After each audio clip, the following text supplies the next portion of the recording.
Captain Velmara stood in the observation deck of her ship, watching the small blue planet grow larger on the display screen. Her forearms moved in patterns of excitement as she reviewed the data one more time.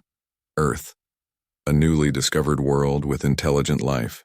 The Galactic Council had been thrilled when they picked up the radio signals just 5 cycles ago. "Captain, we're receiving their greeting transmission," her communications officer announced. Velmara nodded, her thin frame swaying slightly. She came from Etheria, a world of shallow seas and gentle breezes. The heaviest thing she had ever lifted weighed less than what these humans probably called a book, but that was normal. All civilized species in the galaxy came from calm, peaceful worlds. That was how intelligence developed. You needed safety to build culture, to create art, to reach for the stars. Dr. Quinthar entered the observation deck, her crystalline carapace clicking softly against the floor. The cerebrate scientist was one of the galaxy's best xenobiologists. Her compound eyes gleamed with curiosity as she studied the planet data. "Fascinating," Quinthar said in her buzzing voice. "Their world appears to be a standard garden planet. Water vegetation, moderate temperatures, perfect conditions for intelligent life. Any concerns?" Velmara asked. "None whatsoever. The preliminary scans show a remarkably stable world. They should fit right in with the Council species." Commander Thos lumbered into the room, his rocky body making heavy sounds with each step. The Granite Clan warrior served as their security chief, though Velmara thought it was mostly for show. What dangers could possibly exist on a diplomatic mission? "The humans have invited us to their space station," Thos rumbled. "They seem eager to meet us." Velmara felt a flutter of joy. This was why she had joined the diplomatic corps, making first contact with new species, welcoming them into the galactic community. She had done this 6 times before, and it never got old. The ship docked with the human space station smoothly. As the airlock opened, Velmara saw 3 humans waiting for them. They stood on 2 legs, had 2 arms, and wore strange coverings over their soft-looking skin. How curious. Most species had natural protection: shells, scales, thick hide. These humans looked so vulnerable. The human in front stepped forward. He was older than the others, with silver in his dark hair and kind eyes. "Welcome to the International Space Station. I am Ambassador Hyunwoo of the Republic of Korea, representing Earth's nations. We are honored by your visit." His language was smooth and pleasant. The translation device worked perfectly. Velmara responded with formal greetings, introducing her crew. The other 2 humans were introduced as Dr. Yoon-ji, a biologist, and Lieutenant Jae-won, a military officer. Yoon-ji was younger and energetic, her eyes bright with excitement. "We've prepared quarters for you and scheduled several cultural exchanges. We're so excited to learn about the galaxy." Jae-won was the youngest, standing very still and watching everything carefully. He didn't say much, but his eyes were always moving, always observing. The first week went wonderfully. The humans shared their music, their art, their literature. Velmara was charmed by their creativity. They had only recently developed space travel, yet their culture was rich and deep. Dr. Quinthar spent hours discussing biology with Yoonji, comparing notes on different evolutionary paths. During a meal, the humans ate by consuming organic matter, just like most species. Ambassador Hyunwoo made a proposal. "Captain Velmara, we would be honored if you and your delegation would visit Earth's surface. To truly understand humanity, you should see our homeworld." Velmara felt her breathing quicken with excitement. "We would love that. I'm sure your garden world is beautiful." She noticed the 3 humans exchange quick glances. It was so fast she almost missed it. Hyunwoo's smile remained, but something in his eyes changed. "Yes, well, we should probably start somewhere." "Gentle," Hyunwoo said carefully. "Gentle?" Commander Thos asked. "Is there a concern?" No concern," Yoonji said quickly. "It's just that, well, visitors sometimes need time to adjust to Earth." Dr. Quinthar laughed, a sound like wind chimes. "Adjust to a garden world? My dear, I've studied hundreds of planets. I'm sure Earth is lovely and perfectly safe. We do have some safety protocols we'd like you to review," Jae-won said. His voice was quiet but firm. Velmara waved one of her 4 hands dismissively. "Safety protocols? How cautious you are. But I suppose every species has their little worries. We'll review them, of course, but I'm sure they're unnecessary." The humans provided them with extensive documents about Earth. Velmara skimmed through them, amused by the warnings. Dangerous weather patterns? Every planet had weather. Hazardous wildlife? Surely they meant something equivalent to Etheria's filter worms, which were only dangerous if you accidentally swallowed one. Extreme environmental conditions? How extreme could a garden world be? She approved the surface visit immediately. The next day, they boarded a human shuttle. It was sturdy and well-built, clearly designed for their primitive but effective technology. As they prepared to depart, Yunji approached Velmara with an environmental suit. "You might want to wear this, at least at first," the human biologist suggested. "Is your atmosphere toxic?" Thos asked with concern. "No, it's just different. The pressure, the composition, the density. Some species find it overwhelming." Velmara accepted the suit politely, but privately thought the humans were being overly careful. She had been to dozens of worlds. She knew how to handle herself. The shuttle detached from the station and began its descent. Velmara watched through the viewport as they approached Earth. The planet was beautiful, covered in blue oceans and white clouds. Then they entered the atmosphere and she started to notice things. The clouds weren't just white and fluffy. They were massive, towering structures that crackled with energy. Lightning, actual electrical discharge, flashed through them constantly. The shuttle shook as they passed through turbulence. "Is this normal?" Dr. Quinthar asked, her voice tight. "Just some weather," J1 replied calmly, as if flying through electrical storms was something people did every day. Velmara looked at her instruments. The atmospheric pressure reading couldn't be right.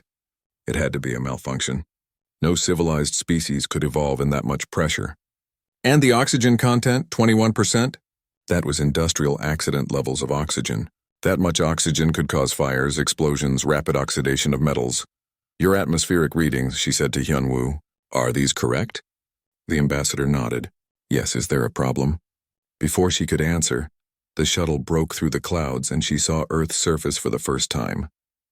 So much water, violent water churning and moving in enormous waves. And the land, it was covered in green but not the gentle green of Etherian algae mats. This was thick, dense vegetation that seemed to fight for every inch of space. "That's quite a lot of hydrogen oxide," Velmara said weakly, using the scientific term for water. "We call it the Pacific Ocean," Yunji said. "We're landing in Seoul. It's a nice city.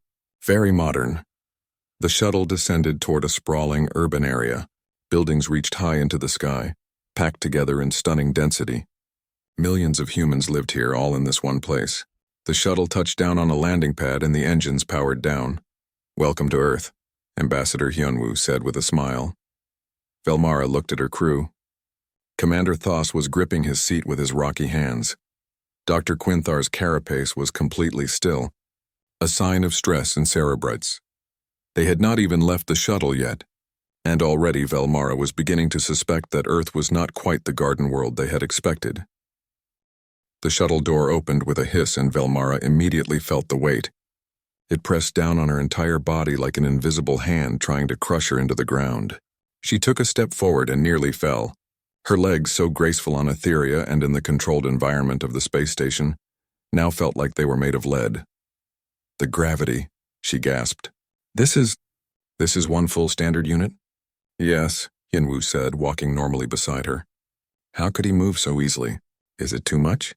"We can provide assistance." Commander Thos moved slowly down the ramp, each step deliberate and careful. His rocky body, which weighed almost nothing on his low-gravity homeworld, now felt impossibly heavy. "I am a Granite Clan warrior," he said through gritted teeth. "I can handle this." But Velmara could see the strain in his movements. Even Thos, their strongest member, struggled under Earth's pull. Dr. Quinthar came last, her crystalline carapace creaking with stress. "The atmospheric pressure," she buzzed. "It's so thick. I feel like I'm underwater." Yunji looked concerned. "Should we get you back to the shuttle?"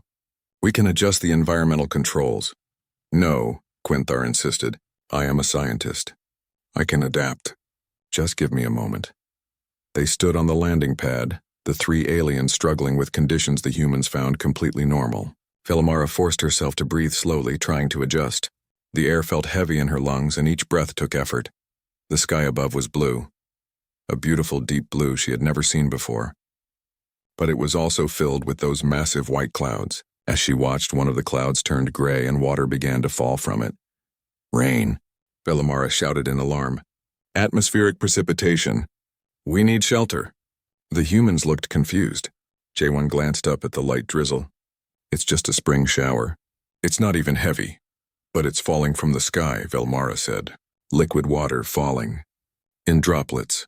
This is extremely dangerous weather activity. Hyunwoo smiled gently. Captain, rain is very normal on Earth. It happens almost every day somewhere on the planet. Here, watch. He stepped out from under the covered area and tilted his head back, opening his mouth. Water droplets fell onto his face and into his mouth. He swallowed, then looked at them calmly. See? Harmless. Dr. Quinthar made a sound of distress. You consumed atmospheric precipitation, directly without filtration or testing. It's clean rain, Yoonji said. Well, clean enough. We drink water all the time. A rumble echoed across the sky. It was deep and loud, making the air itself vibrate. Velimara's forearms wrapped around her body in fear. What was that sound? Is something exploding? Thunder, J1 said simply. From the clouds. The electrical discharge makes the air expand rapidly, creating sound waves. Electrical discharge. Commander Thos repeated slowly. In your atmosphere. Above your heads, regularly. Oh yes, Yoonji said cheerfully. Lightning is quite common. Though you really don't want to be outside in a thunderstorm. People get struck sometimes. People get struck by atmospheric electricity and you just accept this? Quinthar asked in disbelief. The humans quickly moved the delegation inside a nearby building. The structure was solid and well made, with controlled temperature and no falling water. Velmara felt some relief as her body adjusted to being out of the direct elements. They were led to a large room with comfortable furniture. The humans had arranged a welcome display on a central table. Velmara approached it carefully, her scientific curiosity overcoming her discomfort. On the table was a small plant in a pot. It was green and had thick, unusual structures protruding from it. Next to the plant was a clear container filled with water, and inside the water was a small orange creature. Welcome gifts, Hyunwoo explained. The plant is a cactus and the animal is a goldfish. Dr. Quinthar immediately began examining the cactus with her instruments. Velmara watched as the cerebrite scientist scanned the plant, then suddenly jerked backward. This plant has spines, Quinthar said. Sharp, pointed defensive structures covering its entire surface. Your decorative plants are weaponized. Unji looked at the cactus like she was seeing it for the first time. I suppose they are. Cacti evolved in deserts where water is scarce. The spines protect them from being eaten by animals. Your plants need protection from animals, Quinthar said flatly. Your flora and fauna are in active combat with each other. Well, yes, Yoonji said. That's just how ecosystems work. Everything is trying to survive. Velmara turned her attention to the goldfish. It swam in lazy circles, completely unaware of the aliens studying it. She checked Quinthar's scanner readings and felt her breathing quicken again. This creature can survive in water temperatures ranging from near freezing to almost boiling. Velmara read aloud. It can heal from physical injuries. It has existed as a species relatively unchanged for millions of years. And you keep it as a pet? Goldfish are very hardy, J1 said. He seemed amused by their reactions. They're good starter pets for children. You give these survival specialists to your juveniles, Commander Thos said. It wasn't a question. Hyunwoo cleared his throat. Perhaps we should discuss the purpose of your visit. The Galactic Council membership process? But Velmara couldn't stop looking at the goldfish. If this was a pet, a creature humans considered weak and simple, what were the strong creatures like? What were Earth's predators like? Ambassador, she said carefully. What are Earth's apex predators? The most dangerous creatures on your world? The three humans exchanged those looks again. Finally, Hyunwoo spoke. Humans are Earth's apex predators, Captain. Silence filled the room. Velmara looked at the ambassador, at his soft skin and vulnerable body. He had no claws, no fangs, no armor, no natural weapons at all. He was smaller than Commander Thos, weaker than even her own thin frame appeared to be. That's not possible, she said. You have no natural defenses. No biological weapons. How could you be apex predators? Yoonji smiled, but there was something sharp in her eyes. We're persistent. We're smart. We use tools. We work together. And we never ever give up. But surely there are creatures on Earth more dangerous than humans, Dr. Quinthar insisted. There are creatures with more physical strength, Hyunwoo admitted. Creatures with fangs and claws. But we hunted them. We outlasted them. We built weapons in societies and civilizations. We changed our environment to suit us. That's what makes us apex predators. Velimara felt cold despite the controlled temperature of the room. She was beginning to understand something troubling. These humans looked soft and weak, but they came from a world that was already proving far more harsh than any she had visited. What had this environment done to them? What had it made them become? "Captain," Quinthar said quietly, looking at her scanner. "I'm detecting elevated stress hormones in all 3 humans. Their heart rates are slightly increased, but they show no external signs of distress." Velimara understood what the scientist was saying. The humans were stressed, probably from watching the aliens struggle with basic Earth conditions, but they hid it perfectly. They maintained calm expressions and steady voices. They had complete control over their physical responses. That was a predator trait. That was what ambush hunters did. "We would like to learn more about Earth," Velimara said, trying to keep her voice steady. "Perhaps we could tour some of your natural environments. To better understand your world." She saw Hyunwoo and Yoonji exchange another look. The ambassador's expression was carefully neutral. "Of course," he said. "We can arrange that. Though I should ask, how do you feel about forests?" The way he asked the question made Velimara certain that forests on Earth were not the gentle garden groves she knew from other worlds. "We'll need to review safety protocols first," Commander Thoth said firmly. "Good idea." Jae-won agreed, and for the first time Velimara saw him actually smile. It was not a comforting expression. Outside, the rain continued to fall, water dropping from the sky like it was the most natural thing in the world. Thunder rumbled again, atmospheric electricity playing through the clouds, and somewhere in this city of millions, the goldfish in its bowl continued to swim, a tiny survivor in a world of survivors. Velimara made a mental note to revise her initial report to the council. Earth was not quite what they had expected. Not quite at all. The vehicle that transported them to Jirisan National Park was, like everything on Earth, heavier and sturdier than necessary. Velimara sat in the back, watching the landscape roll past through the window. Mountains rose in the distance, covered in thick vegetation. Even from far away, she could see how dense the plant life was. They had been given upgraded environmental suits with gravity compensators. The technology helped, but Velimara still felt the weight of this world pressing on her. Dr. Quinthar sat next to her, scanner constantly running, recording everything. "The biodiversity readings are off the scale," Quinthar buzzed quietly. "There shouldn't be this much life in such a concentrated area. It violates standard ecological models."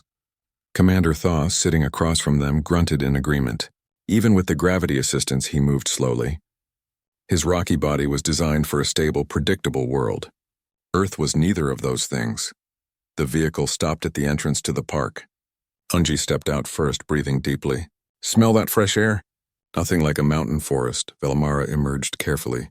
The air was indeed different here, thicker somehow, filled with scents she couldn't identify. Organic compounds, growing things, decay, and life all mixed together. Her scanner showed the oxygen content was even higher here than in the city. "The plants produce oxygen," Yoonji explained, noticing where Velimara was looking. "Photosynthesis. They take in carbon dioxide and release oxygen as waste. They release a highly reactive corrosive gas as waste," Quinthar translated. "And you breathe it." "Couldn't live without it," Jae-won said.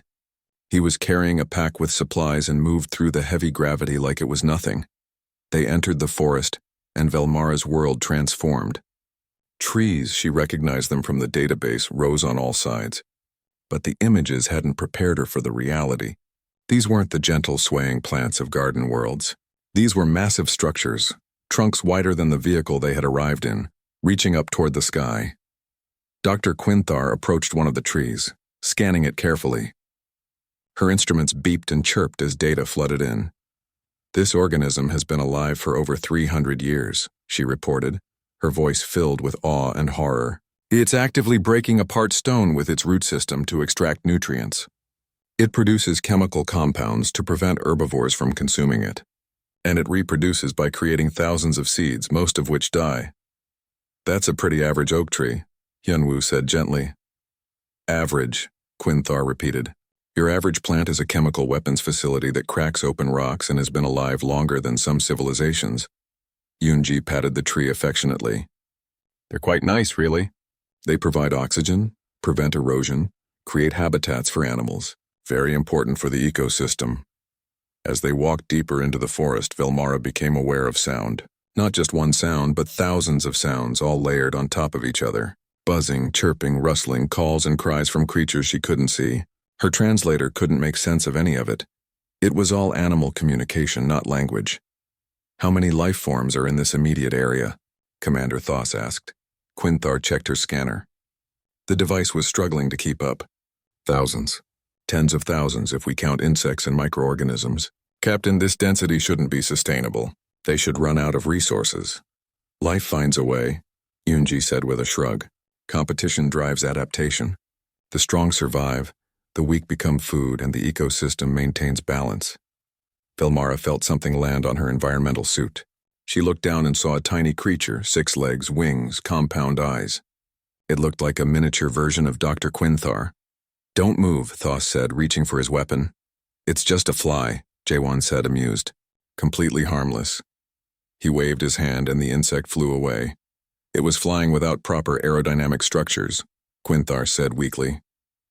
Its wing-to-body ratio violates flight physics. It shouldn't be able to fly, but it does anyway. Earth biology doesn't always follow the rules, Yunji admitted.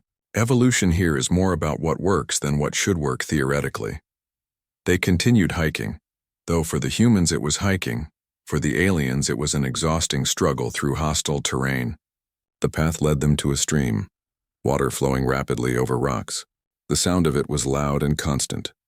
Vilmara approached the water carefully. It was moving fast, carving its way through solid stone. How long had this water been running to cut through rock like that? Then something moved in the water. A large creature, orange and silver, swimming against the current. It fought the water flow, making progress slowly. That's a salmon, Hyunwoo explained. They're swimming upstream to spawn. Swimming against the current? Vilmara asked. Why not go with the flow? They were born in these mountain streams, Yunji said. They swam down to the ocean, lived there for years, and now they're returning to where they were born to lay eggs. They swim upstream, sometimes for hundreds of miles, leaping up waterfalls and fighting predators. Then they spawn and die. Silence. Commander Thoss spoke first. They travel vast distances through hostile environment, fight against natural forces that should kill them, reproduce, and then die immediately after? Yes, Yunji confirmed. That is the most metal thing I have ever heard, Thoss said with genuine respect in his voice. They moved away from the stream and into a clearing. Vilmara noticed something stretching between 2 trees, a delicate structure made of thin strands arranged in a complex pattern. It caught the sunlight and gleamed. What is that? She asked. Spider web, Jaewon replied. Before anyone could explain further, a small 8-legged creature appeared on the web. It moved quickly, precisely, checking each strand. Vilmara watched in fascination as it worked. Dr. Quinthar was already scanning. This material has tensile strength greater than steel. The creature produces it from its own body. The strands are coated in an adhesive substance. It's a trap, an ambush hunting tool manufactured by the creature itself. Spiders are great, Yunji said happily. They eat mosquitoes and other pests. Very beneficial. This is a predator that manufactures advanced technology from its own biological processes, Quinthar said. And you consider it beneficial? Sure, Yunji said. We have spiders in our houses sometimes. They're helpful. Vilmara tried to imagine living in a dwelling with ambush predators that manufactured their own weapons. The idea was disturbing. A sound echoed through the forest, deep, loud, and distinctly animal. It was a roar, primal and threatening. Vilmara felt every instinct in her body scream danger. The human security team immediately went on alert. Hands moved to weapons. Jaewon held up a hand for silence, listening carefully. What was that? Vilmara whispered. Bear, Hyunwoo said calmly. Sounds distant, but we should be careful. What is a bear? Commander Thoss asked, his rocky hand also moving toward his weapon. Yunji pulled up an image on her datapad. The creature on the screen was massive, covered in fur with a large body, 4 powerful legs, and a mouth full of sharp teeth. Omnivorous megafauna, she explained. They eat plants and meat. They can run about 40 miles per hour, climb trees, and swim. They have powerful jaws and claws. Generally, they avoid humans, but if you surprise one or get between a mother and her cubs, they can be dangerous. Dangerous, Vilmara repeated. You have creatures that weigh hundreds of pounds, can run faster than your vehicles, climb, swim, and have natural weapons. And they just live in these forests? Well, yes, Hyunwoo said, though their numbers are much lower than they used to be. Conservation efforts are helping them recover. You're trying to increase the number of these predators? Thos asked in disbelief. They're part of the ecosystem, Yoonji said, and they were here first. We encroached on their territory, not the other way around. The bear roared again, still distant. Jaewon made a decision. We should head back. No need to risk an encounter. As they turned to leave, Velmara took one last look at the forest. Thousands of life forms, all competing, all struggling, all fighting to survive. Plants that cracked rocks and poisoned herbivores. Insects that defied physics. Fish that swam to their deaths. Spiders that made super-strong materials from their own bodies. Bears that could kill with their bare claws. This was a nature walk, a gentle introduction to Earth's environment. This was them being careful. What horrors awaited in the parts of Earth they weren't showing her? Back in the vehicle, heading toward the city, Dr. Quinthar worked on her scanner, compiling data. Velmara watched the forest disappear behind them. Captain, Quinthar said quietly, I'm revising my initial assessment. Earth is not a garden world. I don't know what it is, but it's not that. Velmara nodded slowly. She was beginning to suspect that Earth was something the galaxy had never encountered before, a world so hostile that simply existing here was an achievement. And the humans had done more than exist. They had thrived. I want to see the historical records, she said. If this is Earth now after humans have made it safer, what was it like before? Hyunwoo overheard her. His expression was carefully neutral again. We can arrange that. Though I should warn you, Captain, Earth's history is intense. Velmara met his eyes. I'm beginning to understand that, Ambassador. But I need to know. The Council needs to know what kind of world produced humanity. Very well, Hyunwoo said. The conference room was dimly lit with a large holographic display in the center. Velmara sat with her crew, feeling the weight of Earth pressing down on them even through their enhanced suits. 3 days on this planet and she was still not used to the gravity. She wondered if she ever would be.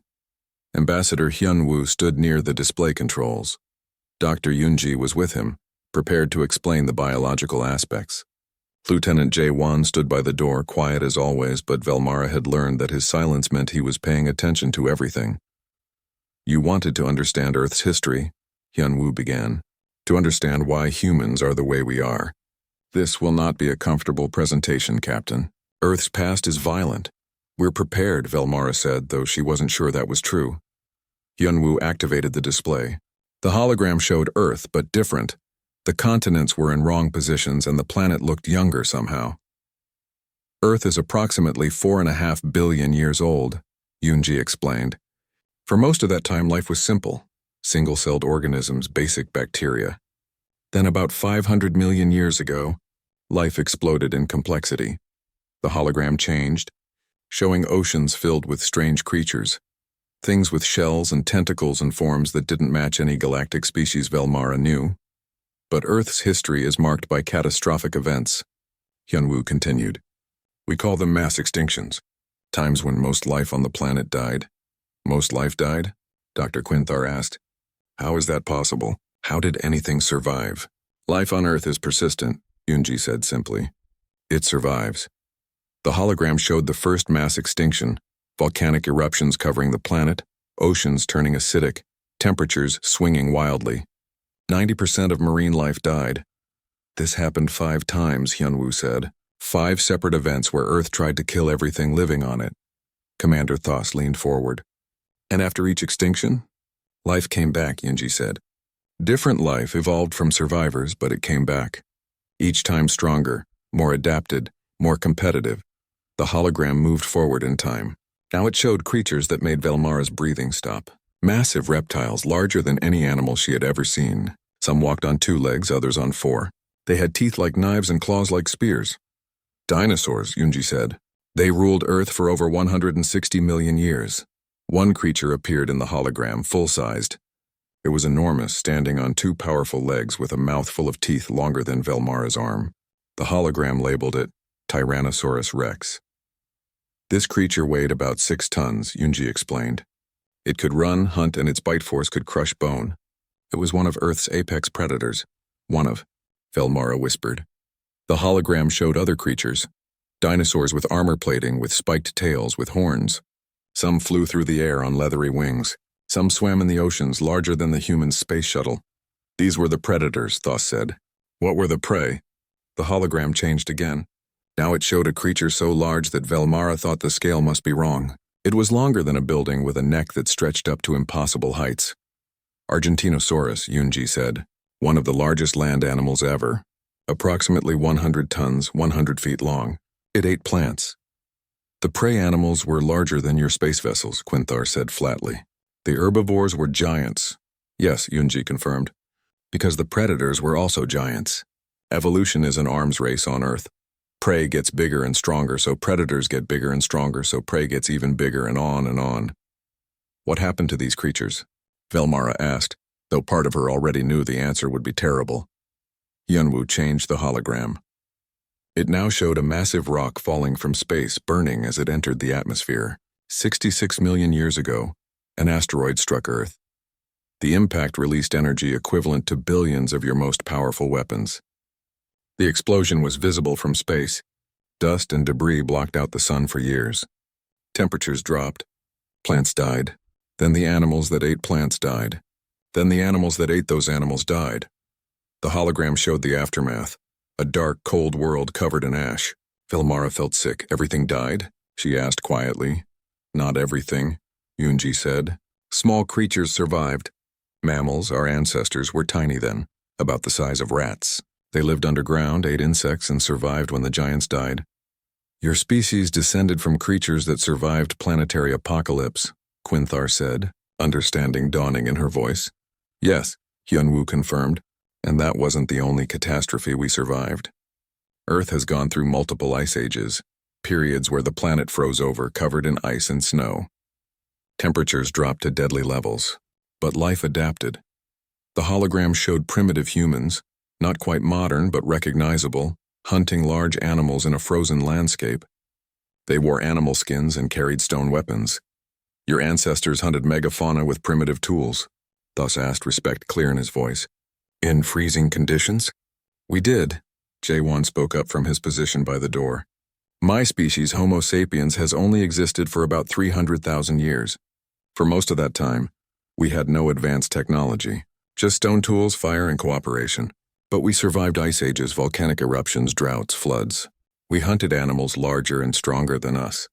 We competed with other predators for food and territory. Yunji brought up new data. Earth also has microscopic threats. Bacteria, viruses, parasites, prions, diseases that can kill quickly or slowly. Our immune systems are constantly at war with microscopic life trying to invade our bodies. Your own world attacks you at the cellular level, Quinthar said. Constantly. Yes, Yunji agreed. That's why human immune systems are so complex. We evolved them through millions of years of biological warfare. Velomara was beginning to understand something profound and terrifying. Earth wasn't just a harsh world. It was a crucible that tested everything living on it. And humanity hadn't just survived, they had conquered. Tell me about your atmosphere again, she said suddenly. The oxygen content, Yunji nodded. 21% oxygen. Most of galactic space considers that industrial accident levels, right? Yes, Velmara confirmed. Oxygen is highly reactive. It causes fires, explosions, corrosion. We use it in controlled environments only. Earth's atmosphere wasn't always like this, Yunji explained. Billions of years ago, there was almost no oxygen. Then plants evolved that produced oxygen as waste. They pumped it into the atmosphere for millions of years. Do you know what happened? What? Velmara asked, dreading the answer. Most life on Earth died, Yunji said calmly. It's called the Great Oxidation Event. Oxygen was poison to most organisms. It killed them, but some life adapted. They learned to use oxygen for energy. They turned a deadly poison into fuel. You breathe rocket fuel, Commander Thos said, because your ancestors learned to weaponize poison. That's one way to look at it, Hyunwoo said with a slight smile. Dr. Quinthar was reviewing all the data they had collected. Her carapace was completely still, a sign she was deep in thought. Finally, she spoke. Evolution on Earth isn't optimization, she said slowly. It's not about finding a stable, efficient form. It's warfare. Constant, endless warfare. Every organism is in competition with every other organism. Predators hunt prey. Prey develops defenses. Predators develop better hunting methods. Prey develops better defenses. Plants develop toxins. Herbivores develop resistance, plants develop stronger toxins. Parasites attack hosts. Hosts develop immune systems, parasites evolve to bypass immune systems. Yes, Yunji said simply. That's Earth. And humans won, Thos said. It wasn't a question. Yunwu's expression changed. It wasn't pride exactly. It was something more complicated. We didn't just win, he said quietly. We changed the rules. We couldn't run as fast as predators, so we invented weapons. We couldn't survive cold, so we invented clothing and fire.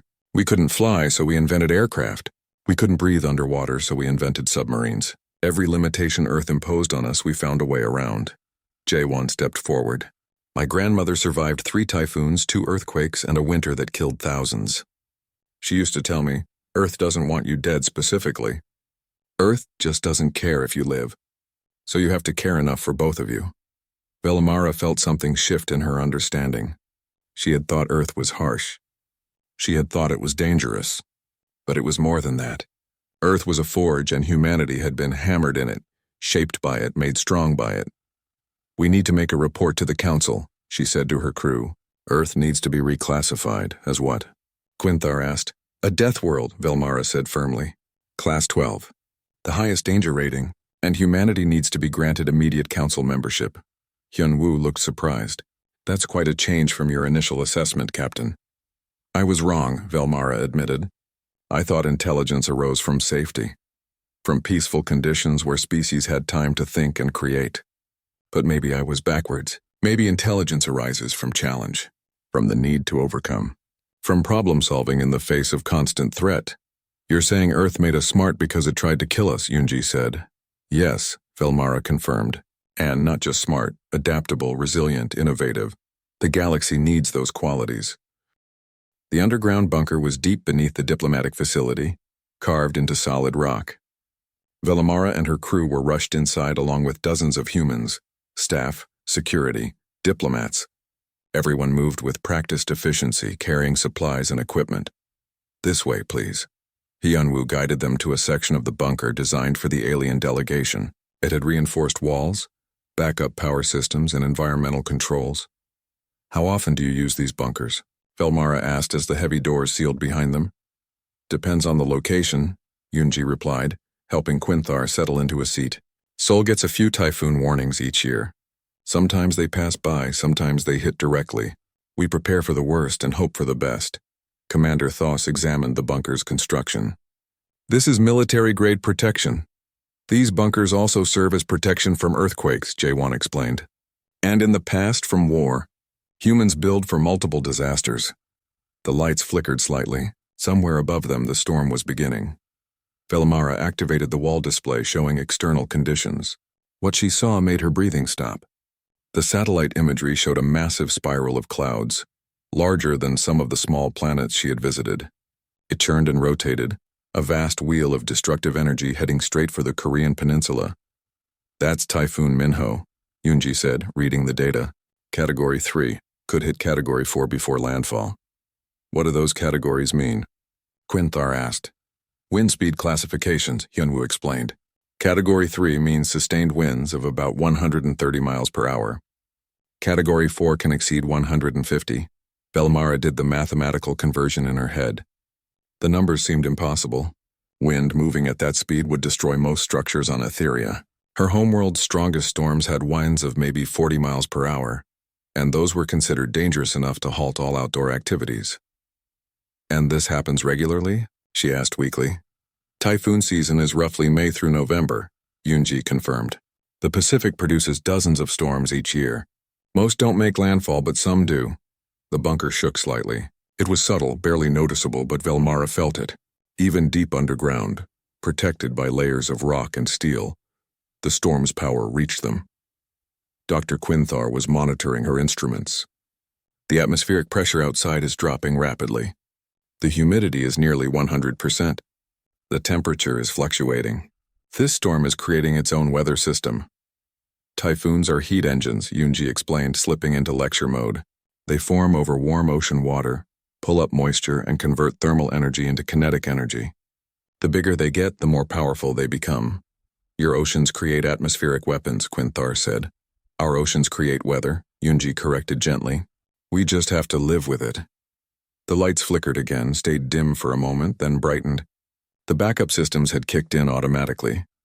Triple redundant power systems, Jaewon commented. Primary grid, secondary generators, tertiary batteries. We don't take chances with storms. Velmara watched the display as the typhoon drew closer. The eye of the storm was clearly visible from satellite, a calm center surrounded by raging chaos. Lightning flashed constantly within the clouds, thousands of electrical discharges per minute. I need to send a message to my ship, she said suddenly. Hyunwoo nodded. Of course. Communications are still functional. Velmara recorded a message to her crew still in orbit. She told them about the storm, about the bunker, about humans' casual acceptance of these catastrophic events. She told them to document everything from orbit. This was important data for the Council. Hours passed. The storm hit with full force. Even underground, they could hear it. A constant roar, like a living thing screaming its rage. The bunker shook periodically. Not violently, but enough to remind them of the forces at play above. The humans went about emergency protocols with practiced calm. Some were checking systems, some were coordinating with other shelters, some were preparing food and water. Children were present too, families who lived in the facility, and they were remarkably quiet, understanding that this was serious. Velmara watched a human mother comforting her child, maybe 6 or 7 years old. The girl was scared but trying to be brave. The mother spoke softly to her, stroking her hair. Has she been through this before? Velmara asked Hyunwoo. Probably, the ambassador replied. Most Korean children experience at least one major storm during their youth. It's part of growing up here. You train your young to survive disasters, Commander Thos observed. We train them to stay calm and follow safety procedures. Hyunwoo corrected. But yes, survival skills are considered important. Dr. Quinthar was reviewing external sensor data. The sustained wind speed outside is currently 142 miles per hour. Gusts are reaching 170. The rainfall rate is... She paused, rechecking her instruments. This can't be correct. It says 12 inches of rain have fallen in the last 3 hours. That sounds about right for a typhoon, Yoonji confirmed. 12 inches of water falling from the sky, Quinthar repeated in disbelief. In 3 hours. That's not precipitation. That's an ocean relocating itself. A particularly strong gust made the bunker shudder. The display showed a nearby building losing part of its roof, debris flying through the air like missiles. Lieutenant Jaewon sat down near them, his face calm despite the chaos above. Velmara studied him, this young human who had barely spoken during their visit but was always present, always watching.